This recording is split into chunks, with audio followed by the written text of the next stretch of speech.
दगहनी आपका बहुत बहुत स्वागत करता है। आदरणीय दी, आपको सादर प्रणाम। मैं शिल्पी, आपका छोटा सा परिचय। धन्यवाद शिल्पी जी। मैं मीना चौबे,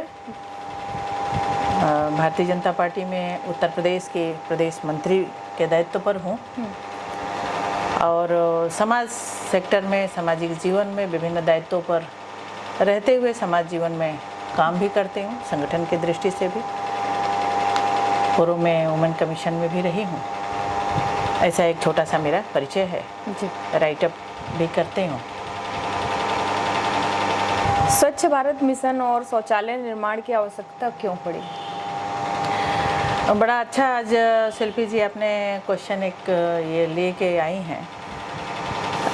मुझे स्मरण है, मैं थोड़ा सा अब आपको बहुत पीछे ले जाना चाहती हूँ। मैं अपना जीवन भी देखी हूँ, लगभग 55 साल की अवस्था हमारी हो रही है।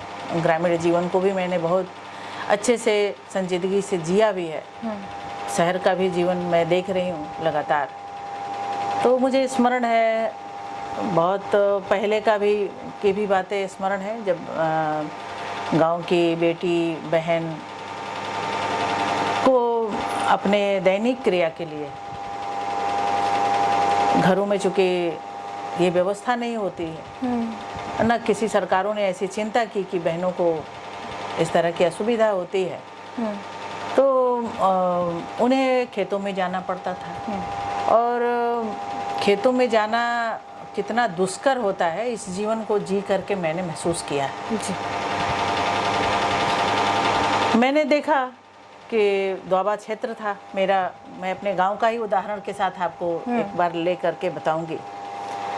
मैं दुल्हन बन करके गई थी वहाँ विवाह के बाद से जी। तो मुझे सुबह ही कुंडी खटका करके घर वालों ने बताया 4 बजे भोर में कि आपको बाहर जाना है। तो मैं समझ नहीं पाई, फिर बाद में मुझे बताया गया कि आपको बाहर दैनिक क्रिया के लिए जाना होगा, नहीं तो दिन भर अवसर नहीं मिलेगा।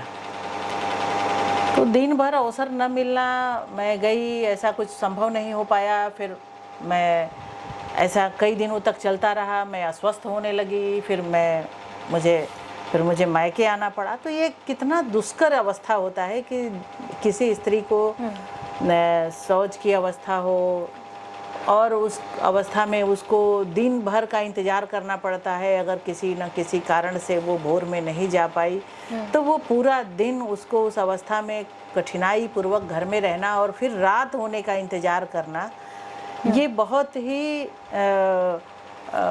कठिन होता है, बहुत ही दुष्कर होता है और ये बीमारियों से भरा होता है। तो मैं तो आदरणीय प्रधानमंत्री जी को धन्यवाद दूंगी कि उन्होंने इस पीड़ा को, स्त्रियों को पीड़ा को समझा, महिलाओं की, बहन बेटियों की पीड़ा को समझा। क्योंकि पूर्ववर्ती सरकारों को भी हम सब लोगों ने देखा है कि जाके पैर न फटी बवाई, देखा जाने पीर पराई। तो महिलाएं जो ये पीड़ा को महसूस की है गाँव में रह करके जी, वो निश्चित इसके लिए बार बार कोटिशः धन्यवाद देती है आदरणीय प्रधानमंत्री जी को कि उन्होंने बहनों की चिंता करते हुए जब वो आह्वान किए लाल किले के प्राचीर से कि शौचालय, देवालय की बात हो रही थी, देवालय से पूर्व उन्होंने जब शौचालय की बात की तो बहुत सारे लोगों ने, बहुत सारे पत्रकारों ने ऐसा क्वेश्चन भी किया था कि ये क्या है, मंदिर की बात करते करते। लेकिन वास्तव में देखा जाए तो उन्होंने हर हृदय, हर स्त्री का, आधी आबादी का चिंता करते हुए उन्होंने इस पीड़ा के लिए, स्वच्छता के लिए, उनके निरोगी रहने की कल्पना के साथ में उन्होंने ये दिया और इसकी भूरी भूरी बहनें, आधी आबादी प्रशंसा करते हैं। बहुत बहुत धन्यवाद। स्वच्छ भारत मिशन ग्रामीण और शहरी क्षेत्र में मूलभूत अंतर क्या है? स्वच्छ भारत मिशन में अब देखेंगे, ग्रामीण क्षेत्रों दुष्कर अवस्था जो होती है, शहरी क्षेत्र का एक अलग स्थिति होती है और ग्रामीण क्षेत्रों की अलग स्थिति होती है जी। शहरी अवस्था में लोग जनरली बहुत सारी चीज़ों को अपने स्तर से कुछ ठीक किए रहते हैं। जहाँ नहीं होता है वहाँ बहुत सारे, जैसे मैं बनारस का ही उदाहरण ले लेती हूँ, बाहर का उदाहरण कहाँ। अभी 10 साल पहले की आप अवस्था में बनारस में देखिए, हम लोग यहाँ से निकलते थे और गोदवलिया तक जाते थे जी। तो वहाँ एक भी सामुदायिक की मैं बात कर रही हूँ, एक भी सामुदायिक स्थान ऐसा नहीं था कि किसी बहन को अगर कुछ ऐसी ज़रूरत लगे तो वो जा कर के कहीं अपना इसको कर सके। दिन की बात मैं कर रही हूँ, मैं एक सामान्य बात कर रही हूँ। लेकिन इस अवस्था को उन्होंने किस तरह से, यहाँ मुझे लग रहा है कि बहुत सारी संख्या एग्जैक्ट मुझे नहीं जानकारी है कि बनारस में कितने हैं, लेकिन उन्होंने ये सुनिश्चित कराया शहर में। और व्यक्ति सह भी, जो परिवार सह भी जो होता है, इसको भी उन्होंने इसको सुनिश्चित कराया। और ग्रामीण सेक्टर में तो बहुत सारा काम हुआ है। ग्रामीणों की जो समस्या थी इसमें तो अभूतपूर्व काम हुआ है। ये सहज नहीं है कि लगभग 12 करोड़ लोगों तक शौचालय की व्यवस्था सुनिश्चित करा दी जाए। ये कोई आसान नहीं है। आपका 130 करोड़ का पूरा जनसंख्या है, इसमें 12 करोड़ तक घरों में आपको शौचालय जो गया है, तो ये निश्चित तो मैं इसको बहुत बड़ा काम मानती हूँ। ODF प्लस योजना के तहत सामुदायिक शौचालय बनवाए जा रहे हैं, इसकी ज़रूरत क्यों पड़ी?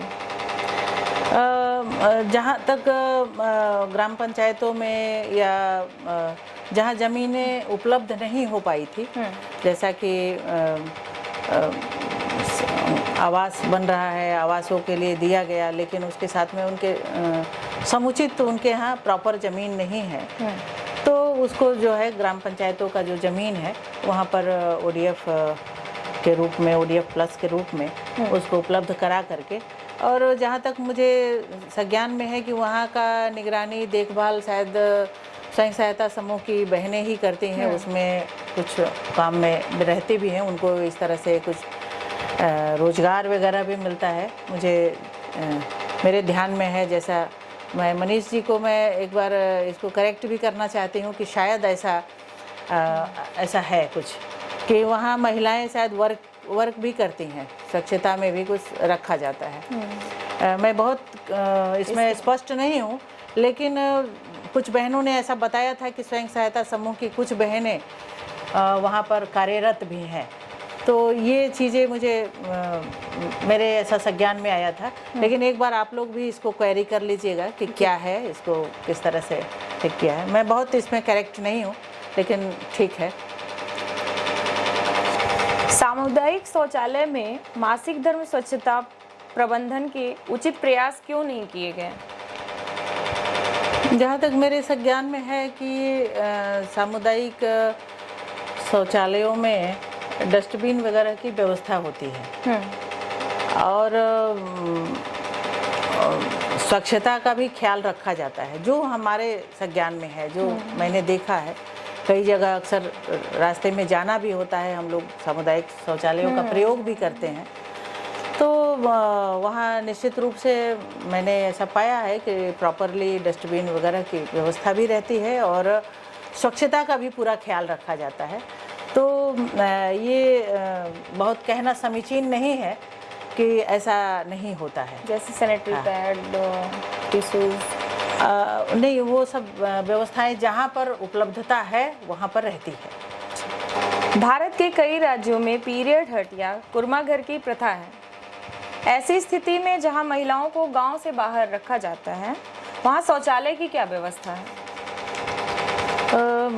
मुझे जहाँ तक जानकारी है कि कुछ गाँवों की पारंपरिक व्यवस्थाएं हैं, उस व्यवस्था में अभी संभवतः केंद्र सरकार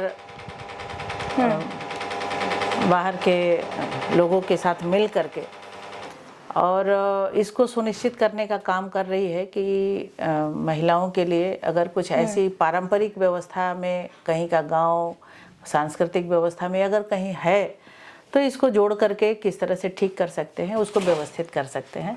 ऐसा मेरे संज्ञान में आया है। महाराष्ट्र वगैरह का कहीं कोई गांव है ऐसा, जो कि ऐसा चल रहा है। धन्यवाद। जितने भी शौचालय बने उसमें पाइप के जरिए पानी की व्यवस्था नहीं है। क्या इसमें आप सुधार चाहती हैं? जिन क्षेत्र में पानी की कमी है वहाँ चुनौतियों से कैसे निपटा जाए? निश्चित रूप से आप अच्छा ये प्रश्न है आपका। अभी हर घर नल हर घर जल की व्यवस्था है जो जहाँ जहाँ लागू हो रही हैं, लगातार इस पर काम भी हो रहा है।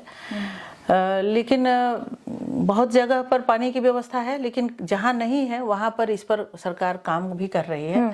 और निश्चित आने वाले समय में हर जगह हर घर जल हर घर नल के माध्यम से वहाँ भी यह सुनिश्चित हो जाएगा। सरकार की ऐसी योजना है कि वहाँ भी जल की प्रॉपरली व्यवस्था हो जाएगी, ऐसा सरकार की मंशा है। गांव में जातिगत भेदभाव होता है। ग्राम प्रधान और सचिव राजनीतिक संबंधों के आधार पर योजनाओं का वितरण ना करें, इसकी निगरानी कैसे की जा सकती है? बहुत अच्छा आपका प्रश्न है शिल्पी जी। सरकार तो प्रत्येक जो परिवार है उसको ये लाभान्वित हो, इस नाते इन योजनाओं के माध्यम से गांव गरीब के लिए इन योजनाओं को लाया भी गया है और वहाँ दिया भी जा रहा है। और निश्चित रूप से जो पात्रता धारण करते हैं उनके तक ये योजनाएं जा भी रही हैं। जिनके पास पात्रता है, जिनके पास ज़रूरतें हैं और पात्रता धारक भी हैं, तो उनको ये योजनाएं जा रही हैं। लेकिन कहीं कहीं अगर किसी प्रकार की ऐसी कठिनाइयाँ आती हैं तो इस तरह का इसके समाधान के लिए जो लोग अगर कोई ऐसी बात कहते हैं कि यहाँ पात्रता है और उन्हें नहीं प्राप्त हुआ है, तो वो भी पत्र देते हैं और सब चीज़ें उसको ठीक तरीके से सुनिश्चित भी कराया जाता है। उसकी प्रॉपर निगरानी भी होती है। अब कहीं कहीं कोई कठिनाई अगर आ जाती है किसी के कारण, तो उसको फिर से पुनः ठीक करके और पात्रता धारक लोगों को यह सुनिश्चित कराया जाता है कि उनको इसके लिए समुचित उनकी व्यवस्था हो सके। धन्यवाद। स्वच्छ भारत योजना से ग्रामीण महिलाओं के जीवन पर क्या प्रभाव पड़ा?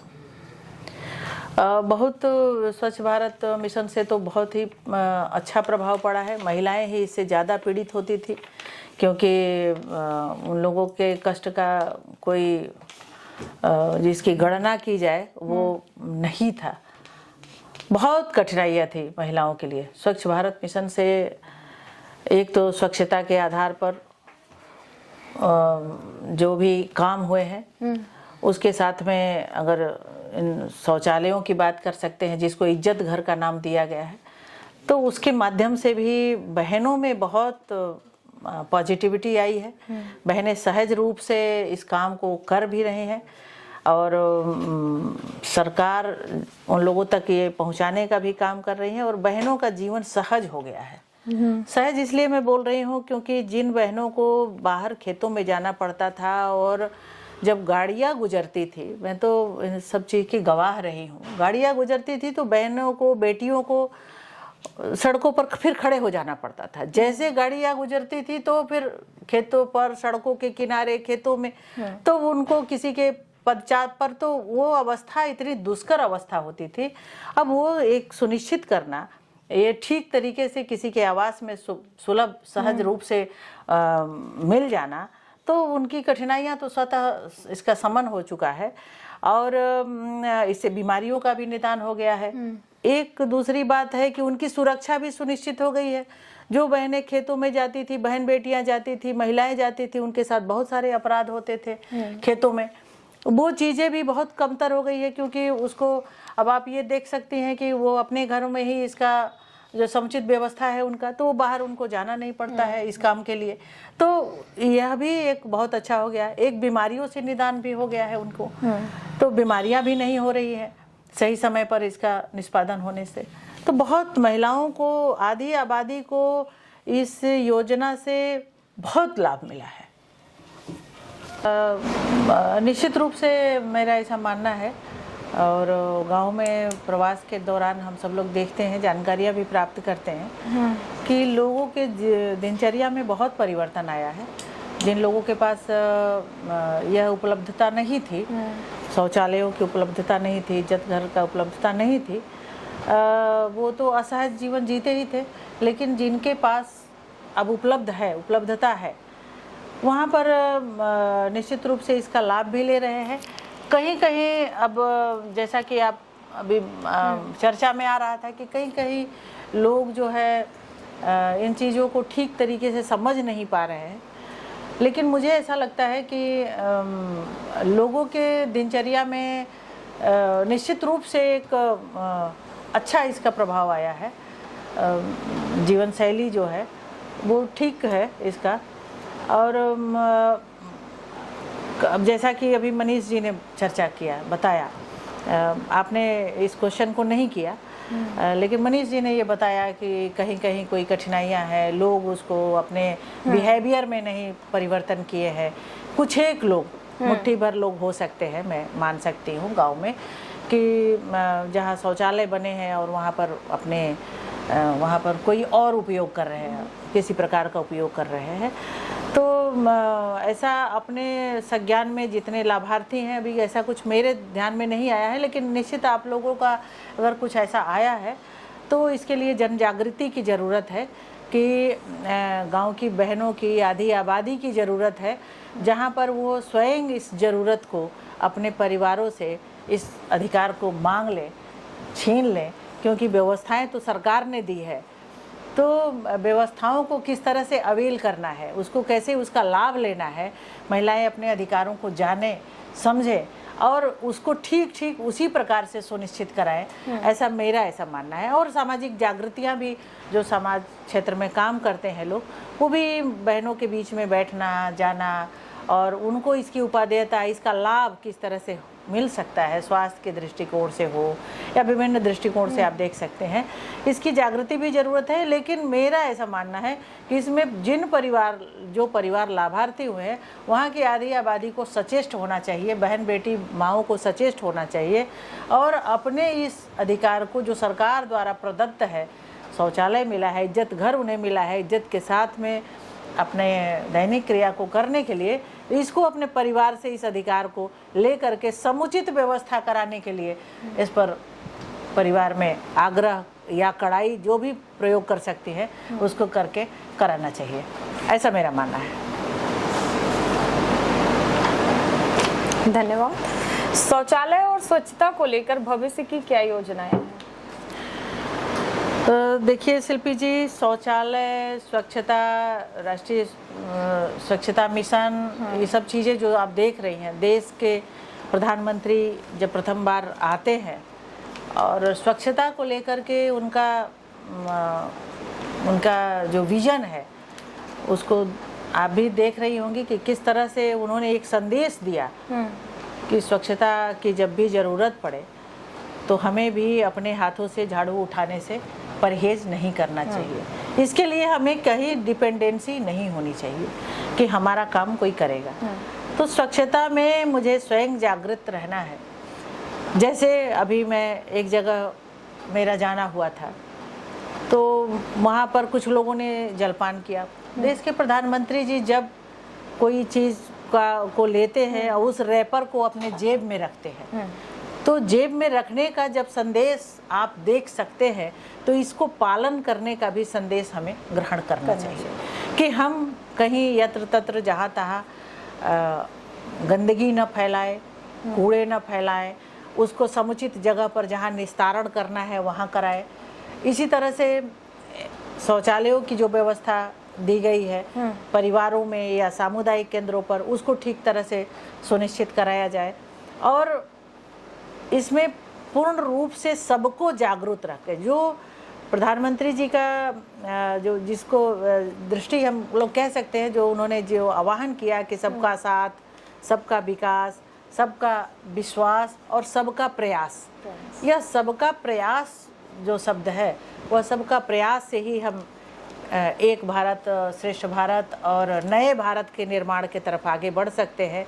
इसमें हम सभी लोगों को सरकारें व्यवस्थाएं देती हैं, सरकारें सुविधाएं और हमें ज़रूरतों को इस हिसाब से, जो हमारी ज़रूरतें हैं जिन पर ध्यान दे करके हमारे प्रधानमंत्री जी जो हम सब लोगों को, यह आम लोगों के लिए सेवा सुशासन और गरीब कल्याण के माध्यम से जो दे रहे हैं, उसमें हम सब लोगों को प्रयास करके सबको जागृत रहना है और सबको जगाना भी है इसको लेकर के, तब यह ठीक तरीके से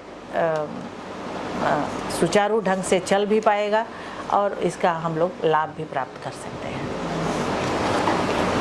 धन्यवाद। धन्यवाद।